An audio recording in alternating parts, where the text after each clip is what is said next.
Por séculos, o mistério do anticristo tem fascinado teólogos, estudiosos e até pessoas comuns. Profecias apocalípticas, teorias e especulações cercam sua identidade e o momento de sua chegada. Mas será que estamos próximos desse evento? E o que realmente sabemos sobre o surgimento do anticristo? No vídeo de hoje, vamos ouvir alguns pastores para tentar entender e responder a uma das perguntas mais intrigantes da humanidade. Quando será o surgimento do anticristo? Para iniciar as respostas, vamos ouvir o que falou o pastor Hernandes Dias Lopes. E o dragão é o... O dragão é o diabo. É o diabo. E o anticristo seria quem? O anticristo Seria boa pergunta. O correspondente de Cristo? É uma boa pergunta. Quem é o anticristo? Veja bem, o diabo sempre quis imitar a Deus. Então, como Cristo, o Filho de Deus, se encarnou, ele também vai querer se encarnar. Então, o anticristo vai ser uma espécie de encarnação de Satanás.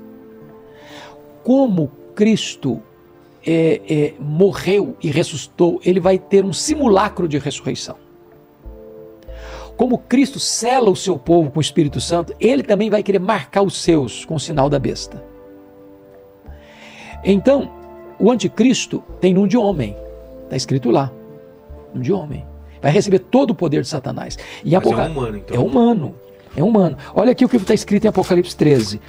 A coisa é muito grave. Está escrito aqui, ó. Foi-lhe dado também que pelejasse contra os santos, os crentes, e os vencesse. Como assim os vencesse? O anticristo vai vencer os crentes? Vai e não vai. Agora, preste atenção.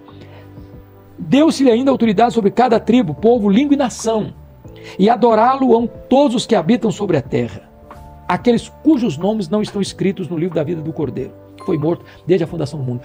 Nenhum crente verdadeiro vai adorar o anticristo. Nenhum. Jesus não vai perder nenhuma das ovelhas dele. Não pode ser enganado? Não, não pode. Nenhum salvo vai ser enganado. O que significa isso?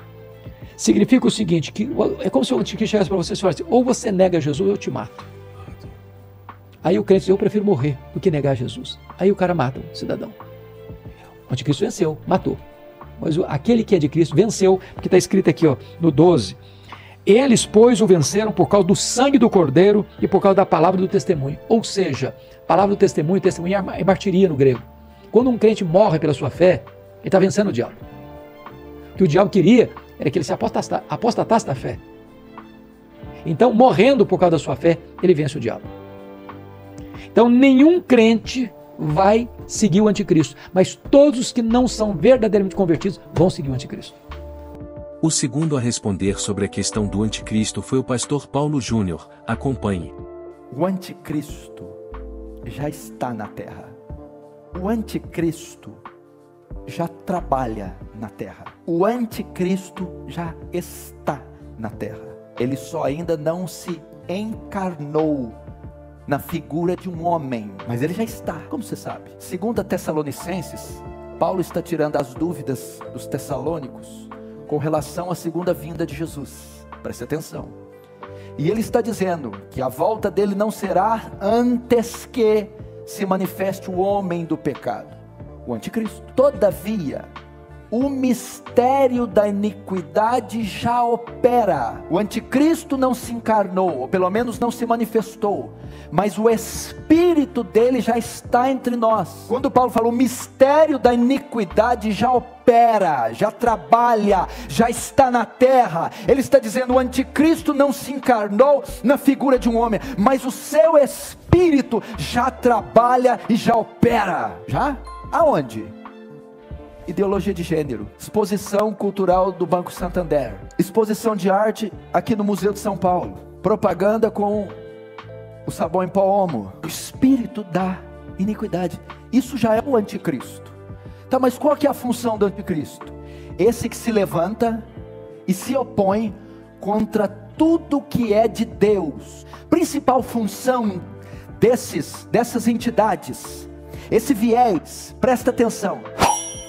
Todas essas campanhas que envolvem homofobia, homossexualismo, lesbianismo, pedofilia, exposição de arte de nudez, toda essa campanha com a ideologia de gênero tem um propósito primário: ofender a igreja, perseguir a igreja. A única instituição que não concorda com isso unanimemente é a igreja. Então esse espírito que está por trás dessas ideologias se opõe e se levanta contra tudo que é de Deus. E o que é de Deus? A família. Família é uma instituição divina, sagrada. Se estiver gostando do nosso conteúdo de hoje, deixe o seu like para que esse vídeo chegue para mais pessoas. Continuando. Vamos acompanhar o terceiro a responder sobre o assunto, o reverendo Augustus Nicodemos. Que perguntaram sobre o anticristo, né? O anticristo é uma figura que surge durante esse período de perseguição, Tá na sofrimento. Aparece, é muito citado, Cristo falou dele. O apóstolo João se refere por nome a ele, o anticristo. O apóstolo Paulo fala dele em 2 Tessalonicenses, capítulo 2, o homem da iniquidade. Então tem muitas, e no livro de Apocalipse ele é a besta que sai do mar, junto com a besta que sai da terra. Quem é o anticristo? Segundo, rapaz, tem tanta gente que mereceu esse... A Tem Bíblia gente que fala que ele foi do passado, né? Tem gente que tem. O pessoal que interpreta mais o livro de Apocalipse são chamados de preteristas, né? Que dizem que tudo que o livro de Apocalipse escreve já aconteceu. Estão falando sobre o Império Romano. Império Romano e tudo, né? Eu creio que boa parte aconteceu, mas ainda resta muita coisa a se cumprir. Alguma coisa a se cumprir. O anticristo já Anticristo, não creio. Mas o espírito do anticristo está presente. Você crê que já foi? É do passado ou que ele vai vir? Que ele vai vir. Ah, tá. Ele vai vir. Mas o espírito do anticristo já está presente. O que quer dizer isso? O João fala disso na sua primeira carta. A palavra é interessante. A palavra anticristo, a palavra composta, anti, uma preposição grega, que significa contra ou no lugar de. Então, anticristo pode significar no lugar de Cristo ou contra Cristo. Ou as duas coisas juntas. A ambiguidade, ela enriquece o sentido. As duas coisas juntas. Então, o anticristo vai ser alguém que vai querer tomar o lugar de Cristo e, ao fazer isso, vai se colocar contra ele. Então, tudo que pretende tomar o lugar de Cristo e, de alguma forma, negar-lhe a pessoa e a obra é interpretado como sendo uma expressão histórica do anticristo. Tanto é que os reformadores, especialmente os que escreveram a Confissão de Fé de Westminster, eles disseram que era o Papa. Eles disseram que o Papa encaixa nessa condição. Ou Hitler, né? Poderia ser também. Falsos profetas. João, na sua primeira carta, ele identifica falsos profetas que estavam negando a humanidade de Cristo, os gnósticos, ele chama de anticristos. O quarto que respondeu a essa pergunta foi o pastor Lamartine Pozella. E quando muita gente me pergunta, quem é o anticristo? Olha quem está propondo o acordo de paz. Porque vai haver uma dupla ali. É o anticristo e o falso profeta. Anticristo e falso profeta. O falso profeta aparece antes? Não. O falso profeta vai ser um líder religioso mundial. Tá. Que vai ter um discurso de unidade entre as religiões. Um discurso bom. Bom, vamos fazer paz e vamos juntar. Tá. Você sabe que lá em Dubai estão fazendo um lugar onde vai ter uma mesquita, uma igreja cristã e uma... Existe o chamado Crislã, que é o cristianismo e o Islã juntos e mais o judaísmo. Tá. Esse acordo de paz é que vai ser proposto pelo anticristo. Porque ele vem, num primeiro momento, como um homem de paz. Um unificador, pacificador. Só que ele não é um líder religioso, ele é um líder político. Ah, é? É. Na minha opinião, ele é um cara que vai ser não pode ser levantado um cara, pela ONU. Pensando nos dias de hoje, um cara de uma grande mega corporação. Pode ser. Pode ser um poder econômico muito grande. Total. Tem alguns aí que tem Pensando muita possibilidade de ser. Mas ele certamente não será um religioso. O religioso vai ser o falso profeta. Porque ele é um profeta. Ele é alguém que vem. Inclusive ele é visto com 2 chifres, né, como um cordeiro. Então ele vai ter aparência de cordeiro, de bom, mas na verdade ele vai ser aquele que vai apontar para o anticristo e dizer, ele é o Messias. E ele sabe do que ele está fazendo? Sabe, total. Agora, essa semana, a última, a grande tribulação, ela começa com paz. Tá.